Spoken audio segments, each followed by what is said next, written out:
Welcome, guys. In this block of instruction, I'm going to try to connect for you some work that was done about mythology back in the 70s and the 80s and see if we as lawyers can pull something out of it from a storytelling perspective. This presentation should connect to the presentations on rhetoric and the presentations on storytelling and the structure of persuasive storytelling that we've talked about earlier, and about some of the psychology of persuasion stuff that we're going to talk about. And I've titled this particular presentation, The Hero's Journey. Is there a place for mythology and the law? And the idea behind it is that there may very well be some overarching stories that are just a part and parcel of what it means to be a human being. And if we could identify the structure of those stories, regardless of their substance, and then begin to think about that structure in our presentation of cases, we might find something that taps into the emotional reasoning of the jury that's listening to us, or even the judge that we're making the argument to. Now, in comparison to some of the other things that I've shared with you in this particular course, this is a little bit out there from the standpoint of distance between the doctrine that I'm going to talk about and the practice of law. Some of you will find it fascinating. Some of you will go, man, that makes perfect sense. And some of you are going to say, okay, you have jumped the shark. I want to put it out to you as a thought process. And what I'm going to share with you is this concept of the hero's journey. And the hero's journey was developed by Joseph Campbell to describe how culturally and psychologically human beings deal with the element of the unknown, the supernatural in their lives, and how we expect a certain structure to the narrative of stories that we find interesting. And this has been used, by the way, in Hollywood, screenwriting. One of the most famous examples of it is the original Star Wars movie. And it's something that is routinely relied upon by scriptwriters and to a lesser extent by novelists. That same attention to structure, that same understanding of the psychological underpinnings that are tapped into when a hero's journey type story is presented can be very useful in the law if we begin to look at the journey of our client in a litigation, the process that they go through, the events that they experience that led to the litigation, and can then begin to forecast it. And what we know about constructing stories is that they need to be dramatic. There's a requirement that they entertain us as human beings. And in our minds, they become psychologically true. And the concept, the idea is that a story that is internally coherent, that has the rise and the fall and the movement that we have been taught ever since we heard the words once upon a time,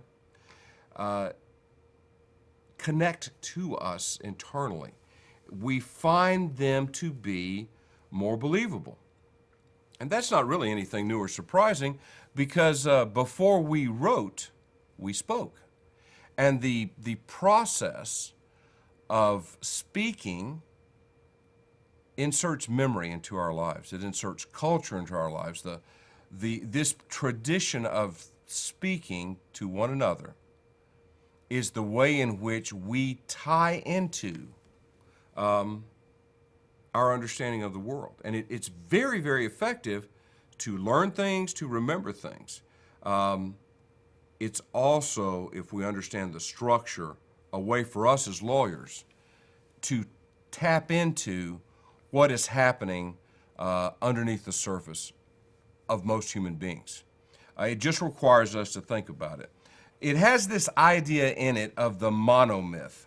And the monomyth is this concept that Joseph Campbell had, that every single mythological story, every example of the supernatural, whether it's Jesus Christ, Mahatma Gandhi, Buddha, Mohammed, across all religious structures and across all cultural stories, there is an underlying acceptable and understandable monomyth, which we think of as the journey of life that every single human being experiences. And when stories are structured in a way to take advantage of this journey of life, they become to us both understandable and believable, which means that when we use this structure, we're going to get attention from our audience. And the audience is going to be more inclined to believe what we're saying because the structure resonates with their own expectations, culturally, psychologically, and supernaturally. The structure resonates with their own experiences in life. And because it resonates with them, they're more likely to accept it as true. It can be phenomenally effective. Now, this was created by Professor Joseph Campbell. He wrote the seminal book on the subject many years ago, and it's called The Hero of a Thousand Faces. And he posited in that text that human culture shares certain core values that are reflected in the nature, the structure, and the delivery of stories. That the core values of humanity, whether you attribute them to an all-powerful and everlasting God, or to the collective consciousness of society, or somewhere in between, or just the way your brain is structured. It really doesn't matter the source of these collective stories because the pattern is there. And if you can tap into the pattern, the nature, the structure, and the delivery creates almost a supernatural belief in the story that's being told, because the lesson that's inside the story applies far beyond the boundaries of the individual situation. And the more the story resonates with this structure of the monomyth, the more likely we are going to perceive it to be true. True at not only a objective level, but a subjective level as well. If you've ever talked to someone who has a subjective belief about something that they are convinced is true, regardless of the facts that they are confronting, they have a narrative of what they think the story is in their head.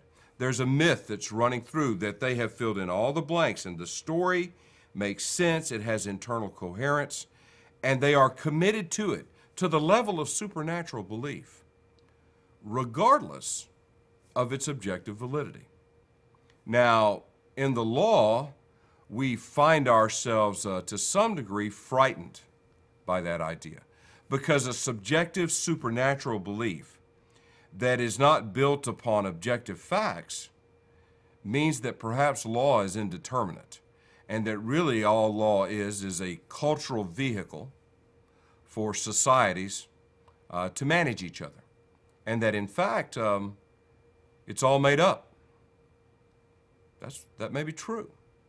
Or it may be that while it appears to all be made up, it is tied at a fundamental level to core values that exist within every society, that exist within every culture, that exist within every belief system.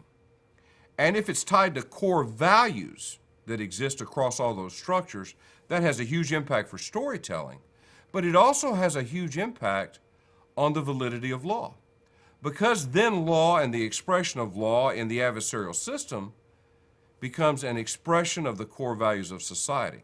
And rather than tearing at the fundamental parts of what it means to be human, the law becomes a vehicle whereby we recommit ourselves to those core values, where we say and establish again and again and again that this is what it means to be human, this is what it means to exist in the human experience, and that the core values that drive our understanding of the story of life are also the core values that drive our understanding and application of the law. Now, if that's true, then the monomyth is actually a way to look into values within law, separate from objective facts, that actually gives you comfort, regardless of whether you're agnostic, atheist, someone of faith, someone who just thinks that doesn't matter.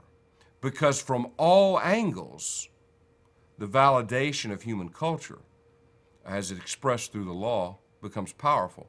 And the monomyth, what Campbell calls the hero's journey, is the way in which we can use this as lawyers. And now what Campbell did was he rediscovered and he defined again an idea that has always existed in humanity. This thought process that there is something beyond ourselves, something that is hidden, that is not seen, that moves and impacts on the world. And that supernatural aspect of what it means to be human, our ability as human beings to posit an existence beyond ourselves that is not seen, has a phenomenal impact on the way in which we emotionally reason, how we psychologically interpret things, how we perceive the world, how we react to the world, and the hidden interpretations that we make when dealing with the reality as we perceive it. And if you understand the movement of this mythological story perspective through life and through culture, and then you begin to connect your presentations or your thoughts or the way in which you deal with the client or the way in which you deal with the judge or the jury to the overarching structure of the story of your own life, the story of your marriage, the story of your children, the story of your journey through school, how you became a lawyer. We've shared some of those stories, moments in life where you were called to make a decision that was a hard decision, moments in life where you experienced loss or love.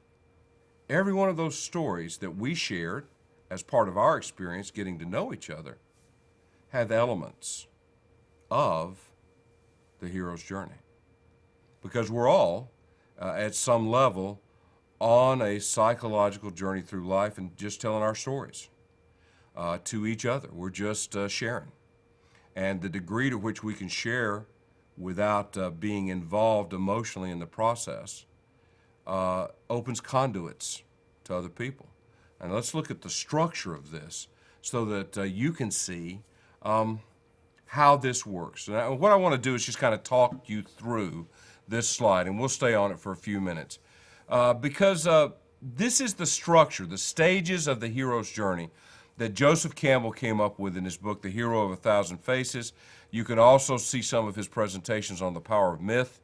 It's a wonderful PBS series that he did with Bill Moyer, that if you're interested in this sort of information, I commend to you. You should watch it. I've hopefully put up a few clips from YouTube on it, although I haven't looked for them yet. I know they used to be there. If they're there, I will drop them into our lecture package on the hero's journey.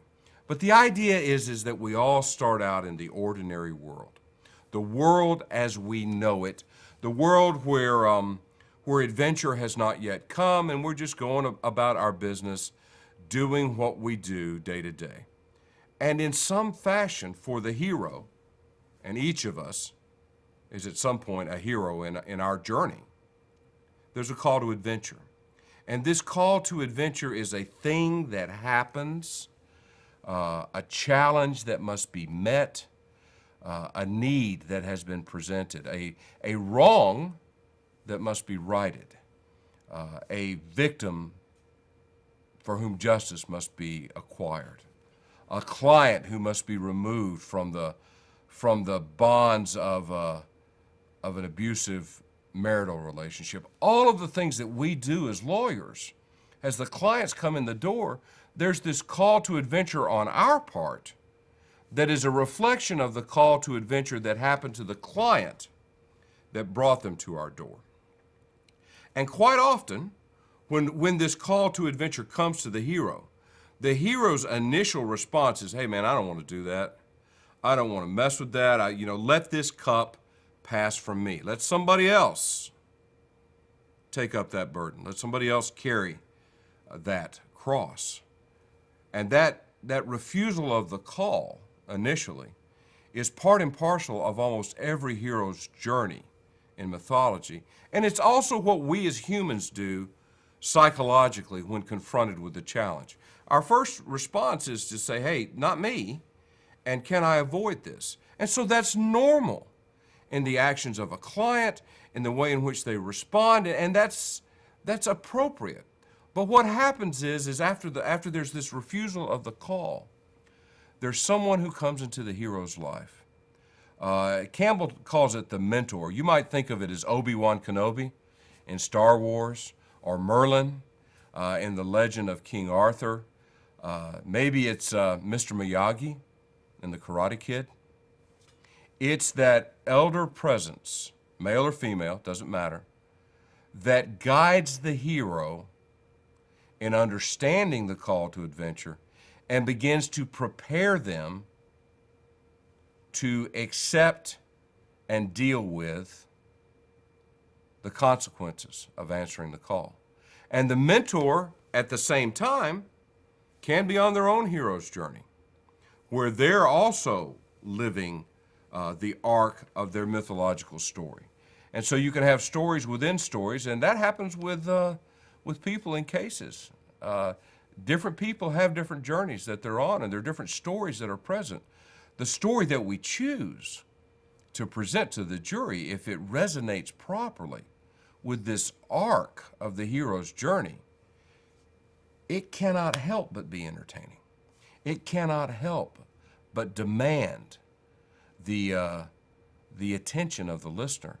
And the other thing that it's going to do is it's actually going to find a way to get inside the emotional reasoning of the jury. And they're going to adopt the story as their own. And then they're going to hear all of the evidence in the case in a manner that is consistent with the myth that they are validating. That's phenomenally powerful. So you have the meeting with the mentor, and then there's this moment in the arc of the story where the hero crosses the threshold. That's when they do the thing, take the act that changes their world. If you think of every litigation you've ever been involved with, there was something that happened. Usually, the person affirmatively did it, or they responded to something that was affirmatively done with them, but they crossed that threshold. And that threshold often has a guardian, something that they have to get past, because now they are into the conflict that can only be resolved by working their way all the way through the line of the story to the end. They have to go through the darkness to get to the light. And that process of dealing with the awful thing that has happened is where they are tested. It's where they identify the friends on the journey, and it's where the enemies of the journey appear. It's where the enemies of the journey appear. And the enemies in a civil case are often the opposing party. Not always, but often. Sometimes it's a third party that has a vested interest in the case. Sometimes it's the state. But that enemy is met and is identified. And now the hero has to go to the moment of resolution where they have to confront the darkness that threatens them, the psychological change that is being forced on them, the physical change that is being forced that they really don't want to confront, but that they have to confront, because if they don't confront it, they're not going to be able to go forward. Their journey's going to fail, and they will cycle again and again and again. And so they approach that spot where they enter in, and then the ordeal begins, the actual combat, the actual conflict, the adversarial give and take that results eventually in resolution. And from resolution, there comes the reward. And then once the hero has slain the dragon in the cave, to use a simple metaphor, they then have the dragon's treasure and they bring it back. They travel back home, and then what they discover when they return home is that they have been forever changed by the arc of their own journey. And they are either not accepted by the folks to whom they bring the treasure, or they're viewed as being fundamentally different because they've gone away and come back, in a sense, resurrected. Think of Bilbo Baggins when he shows back up in Hobbiton. He's not the same anymore. His journey has forever changed him. Think of every single religious story that you've heard. There is an act of transformation that comes from the journey of the hero. And there's a psychological cost, there's a psychological difference. And so, as I often say to folks who don't understand why their family doesn't appreciate what they're doing, or who have colleagues that don't agree, Jesus was never loved in Nazareth. The folks who are closest to you don't always appreciate it when you come back transformed. This happens in litigation all the time. Something as simple as an employee action can often have this story running through it, this story inside of it. The same thing with the police officer who uses deadly force in a moment when perhaps they should have, perhaps they shouldn't have. They now face that moment in time.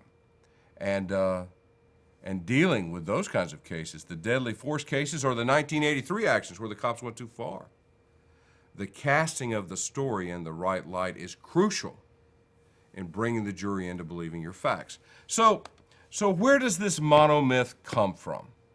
It has three primary sources that I want you to think about. There's a cultural source, there's a physiological, psychological source, and there's a supernatural source. And they actually connect to one another.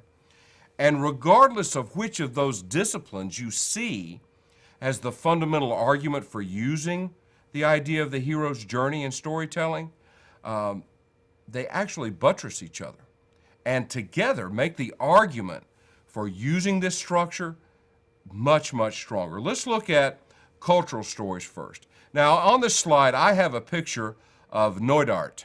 I am actually on the Isle of Skye. I took this photograph on a vacation while I was in Scotland.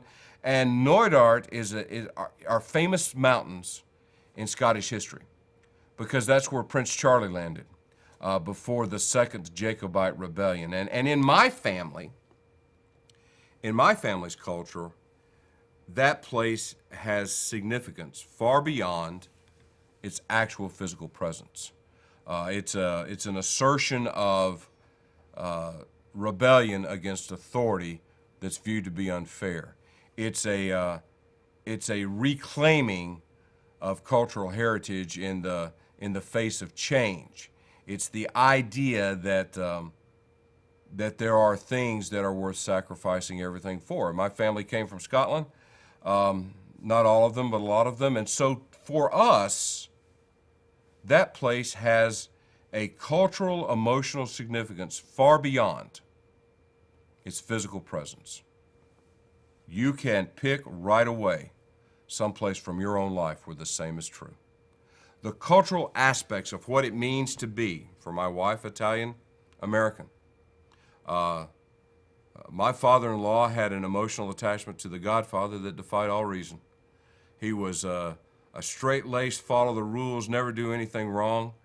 But the cultural idea of a mobster, almost as a Robin Hood type character, defined the way in which he looked at many things. And you can see these aspects of cultural storytelling across the board in the United States, because what we've done, we've brought together different strands of culture from different communities from other places and woven them together into stories that become the quintessential American story. You think of Horatio Alger, poor boy makes good against all odds. Hard work, a bit of luck, you will be successful. The idea that you can pull yourself up from your bootstraps and in a generation change your stars, your social standing, your place in American society. That we measure you by what you've done, not by where you come from. These are fundamental myths in America that are either true or not true, but emotionally people believe them. Then there's some dark stories as well. You know, cops always abuse minorities. Cops can't be trusted. Minorities are always dangerous. These things aren't objectively true, but yet we struggle every day with the supernatural mythological perspective, depending upon where we come from culturally, that they are true. And we act objectively in the world as though that subjective belief is valid. And so we're actually driven as a species by the stories that we tell ourselves. So the power of the narrative is overwhelming. If I understand that our cultural stories are out there, and if I see them in the United States, I see them in the jurisdiction where I practice law, and then I tap into those stories that are shared by the culture of my jury, I am in a place where I can be phenomenally persuasive. I'll give you an example. It's a closing argument in front of a military courts-martial. I'm the defense attorney. I'm the prosecutor in this particular case, and I have a rebuttal argument. And I'm prosecuting a guy for stealing a bunch of stuff. And the defense is that he didn't steal the stuff, he took it to protect his buddy, who was in pretrial confinement. The cops had been through his house. His house was a crime scene, and there were, several $1,000s worth of possessions that he no longer had access to because he was in pretrial confinement.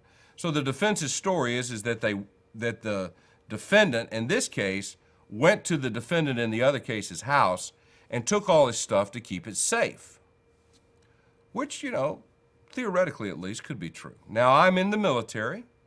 I understand the military culture. I've got a bunch of enlisted soldiers and officers on the jury, and I've got to skewer the nature of this argument that's just been made, which on its face, has some degree of validity. So I brought a chair out and I put it in front of the jury, and I sit down in the chair and I say, members of the jury, you've all seen the movie The Great Escape with Steve McQueen, the World War II movie where they're talking about escaping from the German prisoner of war camp. I watch. Everybody nods their head up and down. I said, you remember when Steve McQueen is he's in the cooler, right? And he's got his baseball glove on one hand and he's got a ball in the other. And he's bouncing the ball up against the wall and catching it, bouncing the ball up against the wall and catching it, bouncing the ball, catching the ball, bouncing the ball, catching the ball, just over and over and over again. Has a way to deal with being in solitary confinement, being locked up in the clink. And I said, we all remember that in the movie. All the jury members nod their head. I said, well, I want you to imagine for a moment that the person in the jail cell bouncing the ball up against the wall and catching it is Sergeant Sawtell, the defendant in the other case that I brought in here, who testified that he hadn't told his buddy to get that stuff. Imagine, can you see him there? He's sitting, he's bouncing the ball, he's catching it. He's bouncing the ball, he's catching it. He's bouncing the ball and catching it. And he stops. And he leans forward and he says to himself, man, I hope my good buddy, PFC Nortel, breaks into my house and steals all my stuff and keeps it safe for me. Because I'm going to Leavenworth and I'm really going to need that buns of steel tape when I get there. The entire jury laughs. Why? because I had pointed out completely the ludicrous nature of the argument that was being made by the defense. And I used sarcasm, a little innuendo, and my understanding of the culture of military officers to tell that particular story, pulled right from a movie that every Army soldier, particularly at that time, had seen.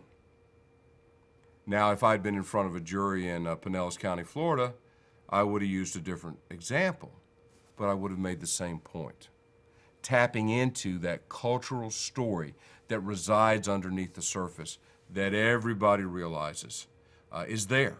And when I do that, when I tap into what we all culturally know to be true, I am talking to someone below the surface of their logical mind. I'm talking to their emotional mind. I'm talking to where the myth of their life lives, where the arc of the hero's journey is not only expected, but it's what they've experienced over and over again, perhaps not even realizing that that's the structure of what they're doing, the experience that they're having culturally. Now, what's really interesting is this same thing happens psychologically. If you look at psychology and the way in which it connects to our cognitive development, the way it addresses our development from the standpoint of human beings physically, how the psychological underpinnings of the way in which we go about life directly impact our interpretation of what we hear, what we see, and what we believe. How the input of our five senses, literally the way in which our eyes are connected through nerves to our brain, has a impact on our perception of the world and the story that we tell ourselves. If you start looking at the psychological aspects of the myth and begin to see how we tell ourselves stories about the people in our lives so that they fit the cultural archetype of the story of our life. Each and every one of us has had a mentor. Sometimes we realized it, sometimes we didn't. Sometimes we sought them, sometimes they came to us. We've all crossed the threshold on an issue. We've all wrestled with a demon or two. We've argued with the guardian of the threshold before we got through. We've gone through the ordeal. We've been in that dark twilight of the soul where we've had to struggle with an issue. And then we've all had resolution, and then we've come back from that resolution and realized that some people would just never understand. Every single one of us has had that experience. In part because we are all wired the same way. The structure of our brain, the structure of our nervous system limits us in the way in which we perceive the world around us.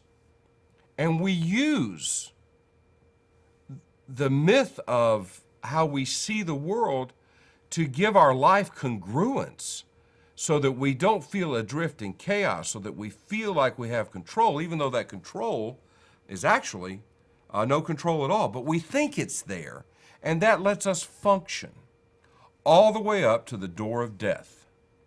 And then we have a story for what happens after we die.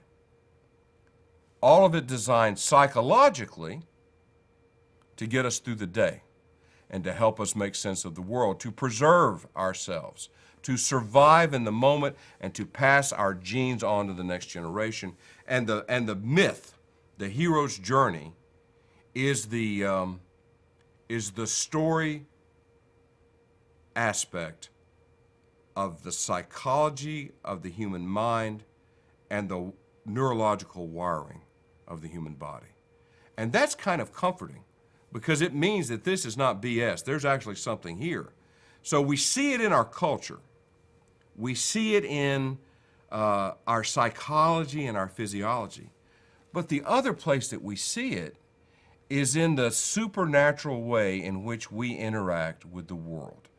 And the belief systems within our lives establish the stories that we expect to see and experience. It drives the setup of the story. It presages the conflict and identifies the conflict. It forecasts the resolution, and every single religious system in the world follows this arc. And because they all follow this arc of self-actualization and the development of both the hero and the apostles or the followers of the hero from the religious perspective, it becomes an expression of the supernatural, the unseen that exists around us.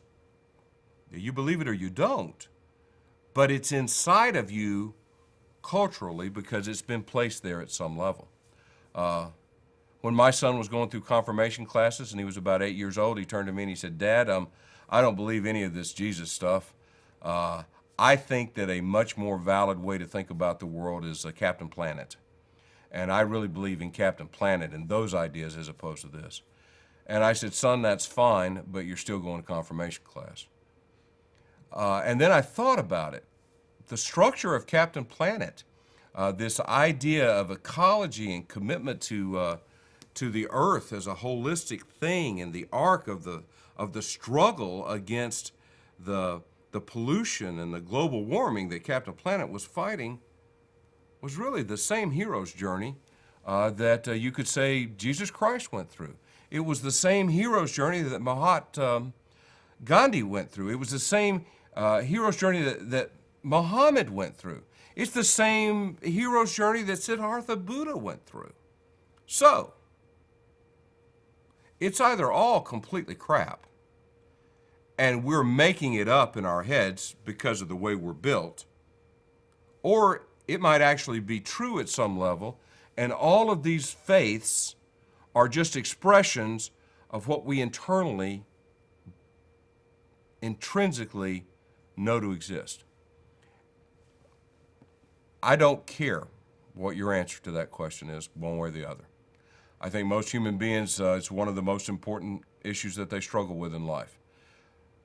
But I do care from a lawyer's perspective. Because if I know that this belief in the supernatural, this belief in something beyond ourselves, whether it's predestination, reincarnation, whatever it is, this belief exists in humanity, either because it's a reflection, an imperfect reflection of what we know to be true, or a psychological manifestation of the way in which our mind copes with the journey of life, or a cultural expression of how we as people have come together to give ourselves coherence. Regardless of the source of the myth, it is emotionally valid to the people that hear it. That means that if I can build structure of stories around this concept of the hero's journey, I am speaking to people at a level much, much deeper than the facts and the law. I am talking to that place where they reside and don't even realize it. David Ball talks about it being the reptile mind, the reflexive piece of us that just responds whenever danger is present. It's actually a lot more. And this presentation on the hero's journey is just to give you another way to look at storytelling. I'll be interested to see whether you think, that's too much for me. I don't even want to talk about it. Or you do want to talk about it. We'll see on the discussion boards. I'll just leave you with this idea. I've challenged you. I've put you at the threshold of thinking about this topic. Do you really have the courage to step across and engage with it? Till next time, I'm Charlie Rose.